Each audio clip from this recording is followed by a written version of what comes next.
stop there. The problem is humans are hierarchical by their very nature, like dogs or parrots or most other active creatures, but much more advanced. And so someone isn't going to want to design a new computer or design a new algorithm or an idea or a new phone system, or if they can't, quote, sell it. We're competitive. We're not honeybees or ants that are communal creatures. So what happens is every time the public's sold on this utopia Valhalla, it's used by the controllers, the master planners, to set up an even more stratified society. A true free market will create the greatest equity and the greatest diversity.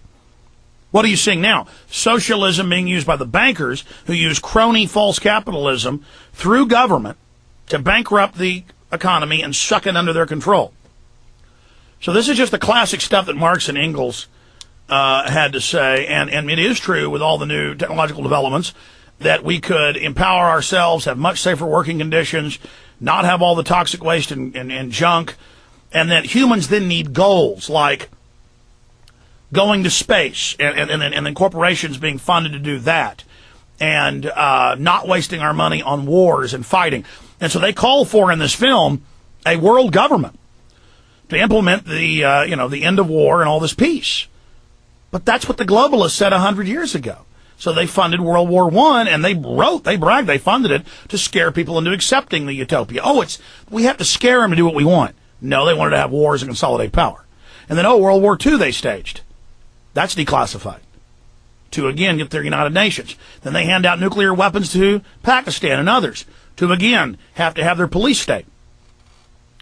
So I'm all for a planetary federation, but with sovereign, independent, diverse countries that act as firewalls to corruption.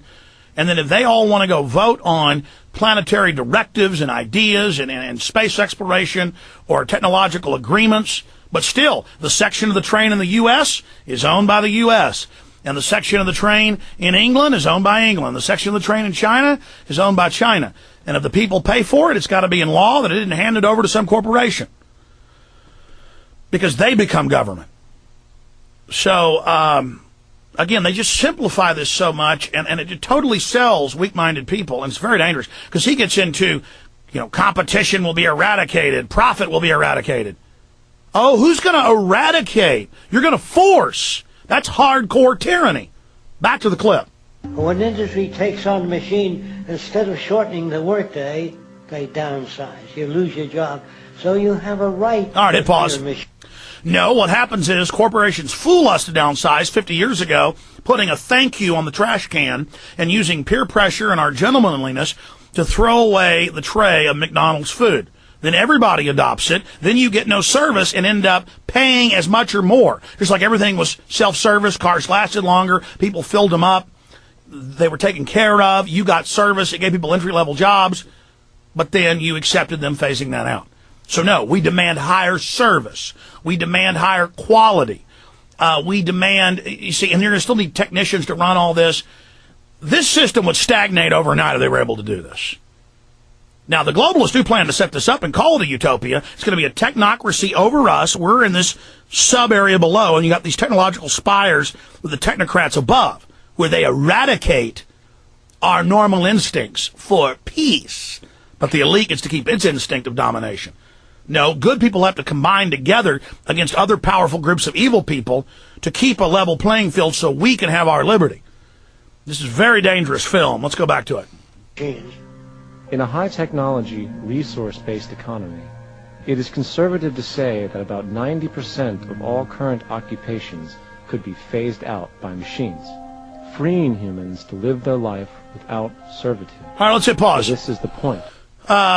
Freeing humans to not own their own businesses, freeing humans to not have to strive and work, to be on Prozac watching TV all day and wire-headed into the Matrix.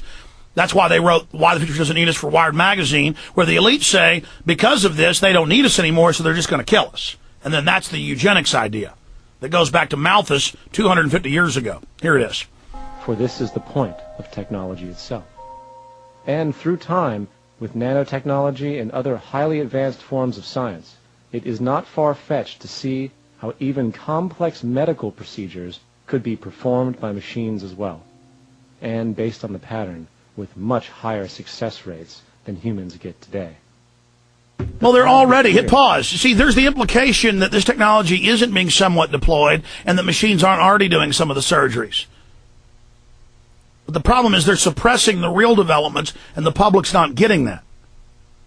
And they've also collateralized the healthcare system into derivatives, so they're ripping you off to make investments because the insurance companies are cheating you.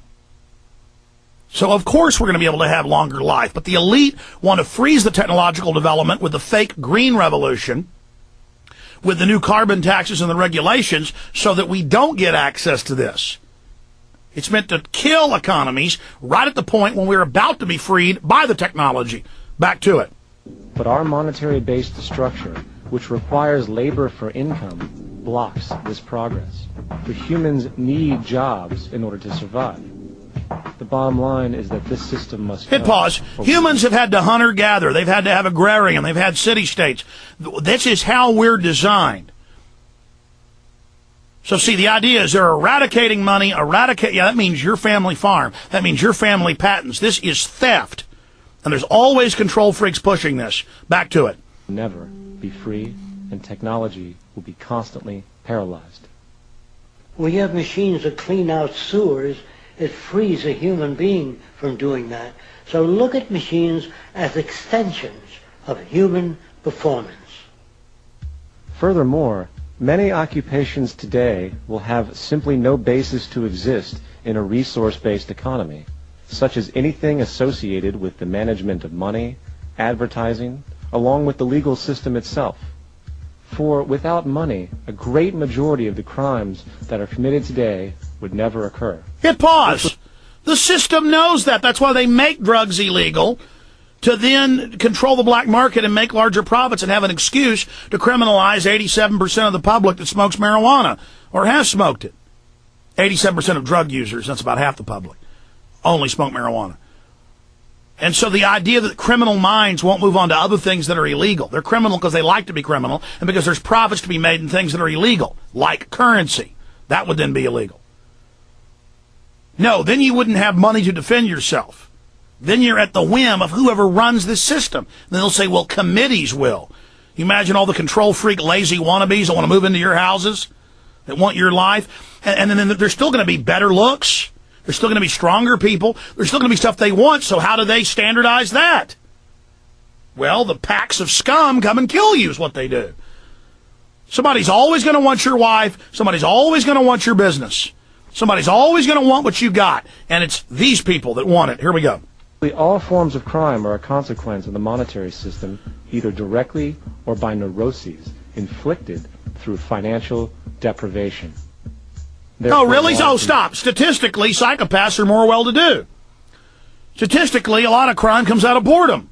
Idle hands, the devil's workshop. This just isn't true. Continue with it. Selves could eventually become extinct. Instead of putting up a sign, drive carefully, slippery when wet, put abrasive in the highway so it's not slippery when wet. And if a person gets in a car they're drunk and the car oscillates a great deal... Wait a minute, how does somebody work and service the machines and fill them with aggregate, fill them to go cover the roads? Or how does someone work to design the roads as an architect and get paid? Oh, but machines run everything. So now we turn our... Just like people could calculate better, they could spell better before spell checkers, before calculators. I'm not saying get rid of them. My point is you're talking about a bunch of blob jellyfish, like out of Wall-E. You've seen that movie, floating around on the holodeck of some cruise ship. I mean, this is unbelievable. Back to it. Pendulum that swings up and back, and that'll pull the car over the side. Not a law solution. Put sonar and radar in automobiles so they can't hit one another. Man-made laws are attempts to deal with... Yeah, hit pause. Again, the technocrats will make laws through the computers that you can't drive your car yourself. That way you'll be safe. See? Which is what the Pentagon says. We're going to put you in a tank with a wirehead, no more war, no more nothing, and if perception's reality, you're going to love the wonderful life you've got in cyberspace, so you're going to be emplaced in this. Go to the next clip, because I'm not going to have time to play all. I'm going to go back into this part 2 tomorrow. The AC's broken here in the office, and in Texas it's still hot, and I'm sweating, and show's almost over. Go to part 2, and because I want you to hear this guy this futurist with all the spaceships in the background behind him, like, ooh, boy, that's what the communists would do. They'd show you spaceships and say, now we're going to have this wonderful utopia. No more work, ha ha ha, after we line you up and shoot you in the back of the head. Of course, this intelligentsia guy is the one they'll kill first. Because the bleeding hearts will go, this wasn't my plan, as soon as it's implemented. And, John, I'm losing my ISDN line here on my end, so go ahead and reconnect with the other one. And then we'll fade that up, please, sir. Okay. Thank you. I don't know how long this one will hold in Minnesota. Go ahead and go to the next clip, and then a few minutes into this, he talks about money, competition, jobs. They're going to be eradicated. You're not going to be able to open up a hot dog shop if you want. Well, who makes the hot dogs? Who has the meat? Who raises the cows? It destroys the diversity of the beautiful free market system that the socialist controllers, the bankers, have taken over, and then they ruin it and then blame what they've done on us.